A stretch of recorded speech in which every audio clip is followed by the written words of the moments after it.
BBC Urdu کے programme سے Arabian میں خوش آمدید. ہمارے لندن اسٹوڈیوز سے میں ہوں شفیع نقی جامعی. اقوام متحدہ کی جنرل اسمبلی میں پاکستانی وزیر اعظم میاں نواز شریف کے خطاب پر انڈیا برہم. باہمی تعلقات اور بھی کشیدہ، تو کیا معاملات بات چیت کی طرف جا پائیں گے؟ یمن میں 1.5 سال سے جاری جنگ کی عوام کو کیا قیمت ادا کرنی پڑ رہی ہے؟ اور کینیا کے یاکو قبیلے کے بزرگ اپنی زبان کو زندہ رکھنے کے لیے کیا کیا جتن کر رہے ہیں؟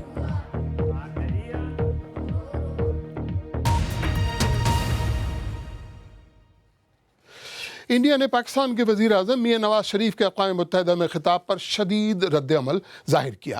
انڈین حکام کہتے ہیں کہ پاکستانی وزیر اعظم نے حزب المجاہدین کے کمانڈر برہان وانی کا نام لے کر عالمی ادارے کے پلیٹ فارم سے دہشت گردی کی حمایت کی ہے. جولائی میں برہان وانی کی ہلاکت کے بعد سے وادی کشمیر میں آزادی کے لیے احتجاجی مظاہرے ہو رہے ہیں. وادی میں گزشتہ 2.5 ماہ سے جاری سخت کرفیو کے باوجود بھارت مخالف مظاہرے رکے نہیں ہیں. کیا سرحد پر کشیدگی کے معاملے میں انڈیا پاکستان کو بین الاقوامی سطح پر تنہا کرنے کی حکمت عملی اختیار کر رہا ہے؟ دلی سے Shakeel Akhtar. The international community ignores the danger of rising tensions in South Asia. اڑی کے حملے کے بعد پاکستان کے وزیر اعظم نواز شریف کے خطاب کا بھارت میں شدت سے انتظار تھا. To investigate brutalities. بھارت کا رد عمل توقع کے عین مطابق انتہائی سخت تھا. سب سے زیادہ ناراضگی برہان وانی کے ذکر پر تھی. یہ انتہائی شاکنگ ہے کہ ایک ملک کا لیڈر اقوام متحدہ جیسے عالمی ادارے میں ایک خود ساختہ خود مشتہر دہشت گرد کی ستائش کرے. ان کے اس بیان سے دہشت گردی سے ان کا تعلق ثابت ہوتا ہے.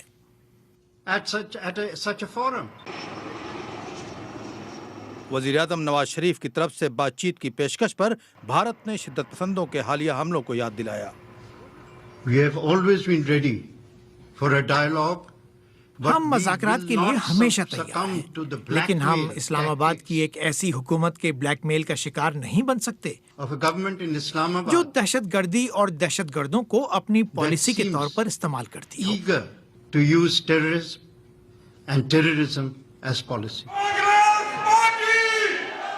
حزب اختلاف کی جماعت کانگریس نے بھی پاکستان پر نکتہ چینی کی.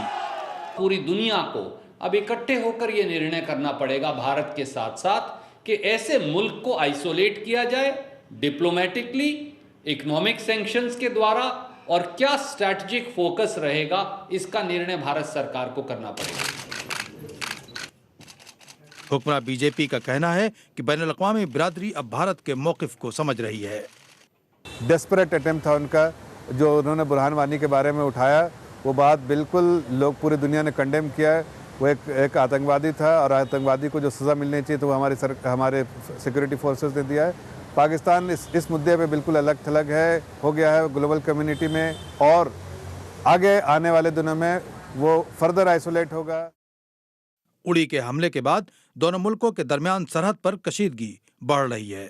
بھارت کی وزیر خارجہ سشما سوراج پیر کو اقوام متحدہ کی جنرل اسمبلی سے خطاب کرنے والی ہیں. فوجی دباؤ کے ساتھ بھارت کی حکمت عملی یہ ہے کہ پاکستان کو سفارتی اور اقتصادی طور پر الگ تھلگ کر دیا جائے. شکیل اختر، BBC نیوز، دلی. اس موضوع پر پاکستان میں کیا کہا جا رہا ہے، اس کا جائزہ لینے کے لیے اس وقت اسلام آباد سے ہمارے ساتھ موجود ہیں ہمارے نامہ نگار آصف فاروقی. آصف فاروقی، پاکستانی وزیر اعظم کے اقوام متحدہ کے خطاب اور خاص کر اپنے خطاب میں برہان وانی کے ذکر پر انڈیا کی جانب سے شدید رد عمل کا اظہار کیا گیا ہے. پاکستان میں صورتحال کیا ہے؟ شفیع، پاکستان میں تو ظاہر ہے کافی تعریف کی جا رہی ہے وزیر اعظم نواز شریف کی اس تقریر کی، خاص کر سرکاری حلقوں میں تو ہونی ہی تھی، لیکن جو آج کل میاں نواز شریف کی سب سے بڑی مخالف سیاسی جماعت ہے عمران خان کی PTI، ان کے رہنما شاہ محمود قریشی نے بھی اس تقریر کی تعریف کی ہے. انہوں نے کہا ہے کہ یہ ایک جامع تقریر تھی اور وزیر اعظم نے کشمیر کے موقف کو بہت اچھی طرح اجاگر کیا ہے ایک عالمی فورم پر.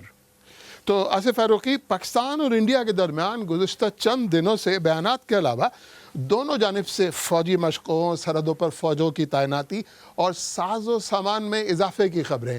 سوال میرا یہ ہے کہ حقیقی صورتحال کیا ہے؟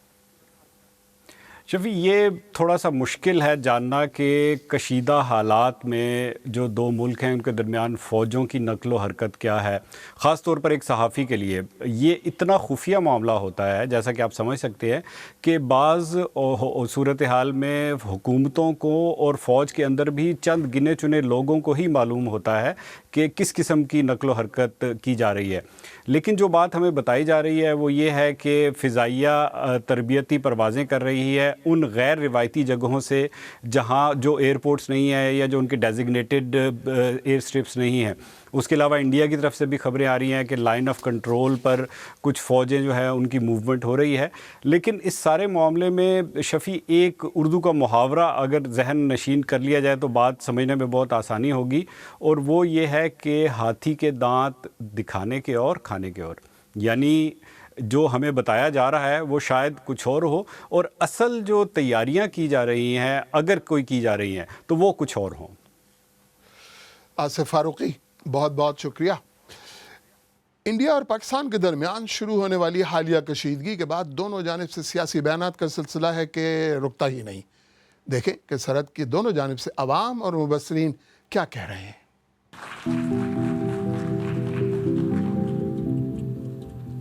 The international community ignores the danger of rising tensions in South Asia at its own peril.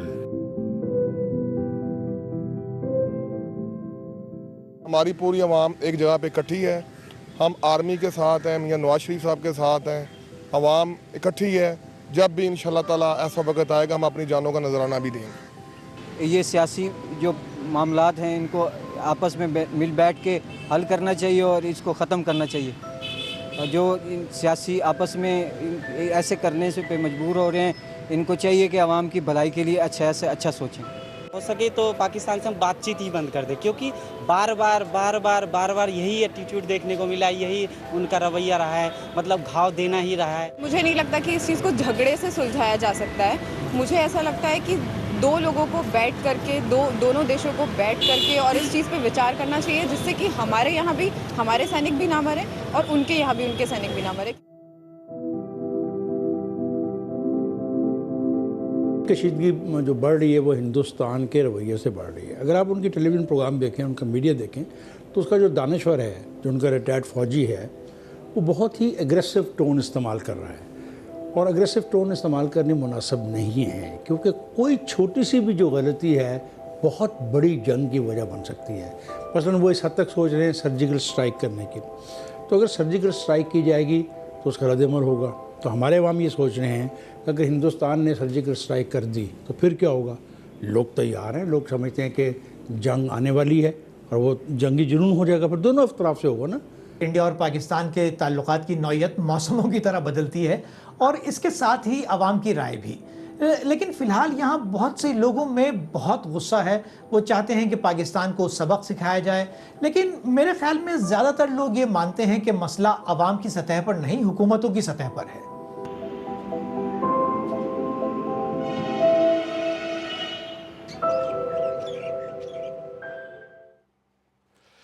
India کے زیر انتظام کشمیر میں عوام 2.5 ماہ سے کرفیو میں رہ رہے ہیں. کشمیر میں مظاہروں کی یہ حالیہ لہر حزب المجاہدین کے کمانڈر برہان وانی کی ہلاکت سے شروع ہوئی.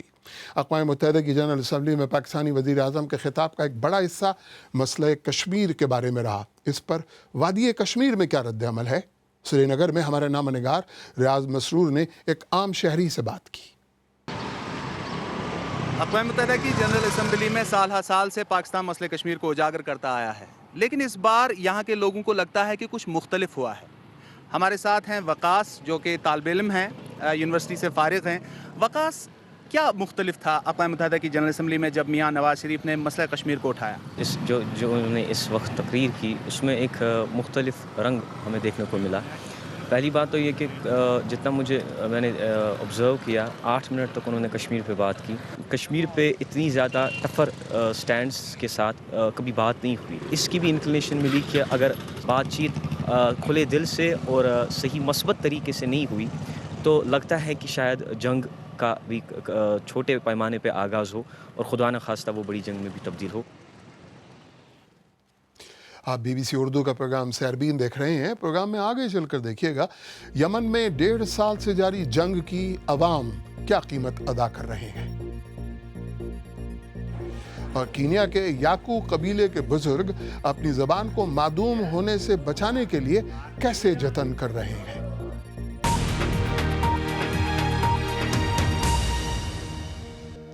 BBC اردو کے پروگرام سیربین میں ایک بار پھر خوش آمدید. برطانیہ یمن کو دی جانے والی امداد میں اضافہ کر رہا ہے، اور انٹرنیشنل ڈیولپمنٹ سیکرٹری نے BBC کو بتایا کہ برطانوی حکومت خانہ جنگی سے متاثرہ لاکھوں افراد کے لیے اس سال 37 ملین پاؤنڈ کی اضافی رقم خرچ کرے گی. لیکن برطانیہ اور امریکہ اب بھی سعودی قیادت والی اتحادی افواج کو اسلحہ فراہم کر رہے ہیں.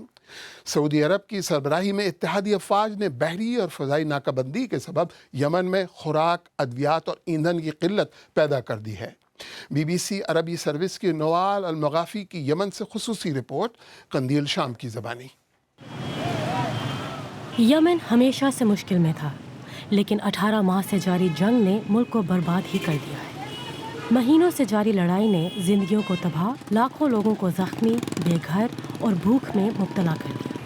پچھلی جنگ بندی سے امید جاگی tھی، لیکن جیسے ہی ہم وہاں پہنچے تو یہ بھی ختم ہو گئے.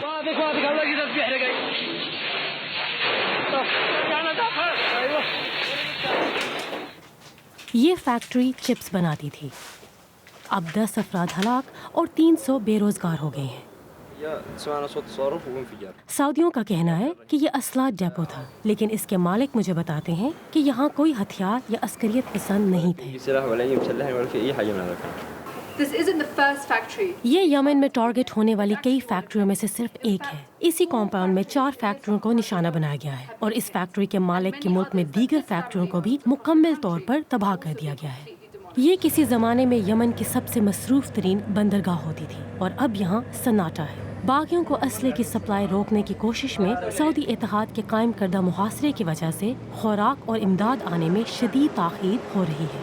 فضائی بمباری سے تمام کرینیں تباہ ہو گئی ہیں، جس کی وجہ سے جو امداد پہنچ سکتی تھی اسے اتارنا بھی مشکل ہے. ایک ایسا ملک جو کہ روزمرہ خوراک کے لیے بھی 90% درآمدات پر انحصار کرتا ہو، وہاں بمباری اور پابندیوں سے انسانی صورتحال پر تباہ کن اثر پڑا ہے. لاکھوں گھر چھوڑنے پر مجبور ہوئے ہیں اور عارضی کیمپوں میں رہ رہے ہیں. یہ شخص چلا رہا ہے، دنیا کو بتائیں کہ ہم اذیت کی زندگی گزار رہے ہیں. یمن کی نصف آبادی کو خوراک کی فراہمی یقینی نہیں ہے، اور انہیں معلوم نہیں کہ ان کا اگلا کھانا کہاں سے آئے گا. یہاں کے لوگوں کو محسوس ہوتا ہے کہ دنیا انہیں بھول چکی ہے. یہ وحشی سعودی یہ معصوم شہریوں پر حملہ کرتے ہیں، مارکیٹوں اور گھروں کو نشانہ بناتے ہیں، یہاں تک کہ رات کے وقت جب لوگ سو رہے ہوتے ہیں تو ان پر آ کر بمباری کرتے ہیں. سعودی حکومت اس بات کی تردید کرتی ہے کہ وہ جان بوجھ کر عام شہریوں اور امدادی سامان کو ہدف بنا رہی ہے. اس تنازع میں دونوں فریقوں پر ظلم کرنے کا الزام ہے، لیکن زیادہ تر جنگوں کی طرح اس جنگ میں بھی سب سے بھاری قیمت یہاں کے لوگ ادا کر رہے ہیں. افغان حکومت نے جنگجو رہنما گلبدین حکمت یار کے گروہ حزب اسلامی کے ساتھ امن معاہدے پر دستخط کر دیے. یہ معاہدہ تشدد کو ترک کرنے کے وعدے اور آئین کی حمایت کرنے کی شرائط کے بدلے کیا گیا ہے، اور اس کے نتیجے میں گلبدین حکمت یار کو عدالتی کارروائی سے استثناء حاصل ہوگا. امریکی ریاست شمالی کیرولائنا کے گورنر نے پولیس کے ہاتھوں ایک سیاہ فام شخص کی ہلاکت کے بعد شارلٹ شہر میں 2 راتوں سے جاری شدید مظاہروں کے بعد ایمرجنسی نافذ کر دی ہے. پولیس کے بقول 7 بچوں کے والد کیتھ لیمون اسکاٹ کے ہاتھوں میں بندوق تھی، جبکہ ان کا خاندان کہتا ہے کہ وہ غیر مسلح تھے.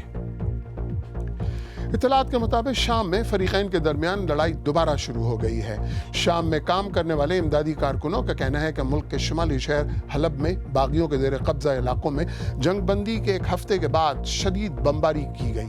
دوسری طرف صدر بشار الاسد نے سرکاری افواج کی جانب سے حلب کا محاصرہ کیے جانے کی تردید کی ہے.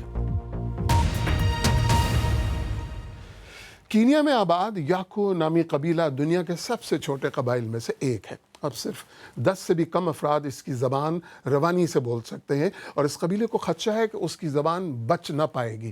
افریقہ میں اور بھی کئی ایسے قبائل ہیں جن کو اسی صورتحال کا سامنا ہے۔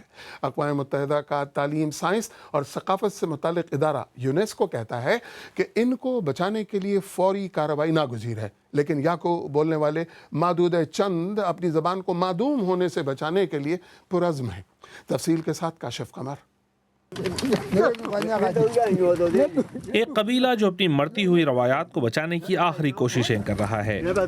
اس نوجوان کو شہد کی مکھیاں پالنا سکھایا گیا تھا جو ایک عرصے سے یاکو لوگوں کا بنیادی ذریعہ معاش تھا، لیکن اب یہ ختم ہو رہا ہے اور اس کے بجائے مویشیوں کو پالنے کے کام کو ترجیح دی جا رہی ہے۔ اس کی ایک وجہ مسائی جیسے ہمسایہ قبائل کا بڑھتا ہوا اثر و رسوخ ہے۔ کئی دہائیوں سے مسائی قبیلے کے ساتھ شادیوں کے نتیجے میں یہاں کی ثقافت بڑی حد تک تبدیل ہو چکی ہے اور اب بس 9 افراد رہ گئے ہیں جو یاکو زبان روانی سے بول سکتے ہیں۔ لیکن اسٹیون لیری مین اور دیگر بزرگوں نے اپنی زبان کو دوبارہ سے زندہ کرنے کا فیصلہ کیا ہے۔ انہوں نے مجھے بتایا کہ کمیونٹی کو بھلایا جا چکا ہے اور اب وہ نوجوان نسل کو زبان سکھانے کا کام خود سنبھال رہے ہیں۔ یہ جنگل ان کا گھر ہوا کرتا تھا، وہ یہاں غاروں میں برس ہو رہے ہیں، لیکن دہائیوں سے جاری درختوں کی غیر قانونی کٹائی سے کافی حصہ تباہ ہو چکا ہے، جس نے یاکو برادری کو جنگل چھوڑنے پر مجبور کر دیا ہے۔ جنگل سے کچھ ہی دور یہ اسکول ہے۔ 1 مہینے میں 2 بار طالب علم یاکو زبان اور ثقافت سیکھتے ہیں۔ یہاں کے بزرگ اس میں بھرپور طریقے سے شرکت کرتے ہیں، اس حقیقت کے باوجود کہ انہوں نے خود کبھی رسمی تعلیم حاصل نہیں کی۔ ان بزرگوں کے مرتے ہی یہ زبان بھی مر جائے گی، ہماری زیادہ تر ثقافت بھی مر جائے گی، کیونکہ وہ ہماری ثقافت اور زبان کے محافظ ہیں اور یہ ہمیں درپیش چیلنجز میں سے ایک ہے۔ ان بزرگوں کی موت سے پہلے زبان کو بچانے کے لیے کوئی طریقہ کار نہیں ہے۔ یاکو کمیونٹی بہت چھوٹی ہے، ان کو کینیا کی 42 نسلی برادریوں میں بھی شامل نہیں کیا جاتا، لیکن اسٹیون جیسے افراد اپنے ورثے کو ترک کرنے کے لیے تیار نہیں ہیں، حالانکہ وہ جانتے ہیں کہ ان کا مقابلہ وقت سے ہے۔ کینیا کا یاکو قبیلہ اپنی زبان کو بچانے کے لیے پرعزم ہے۔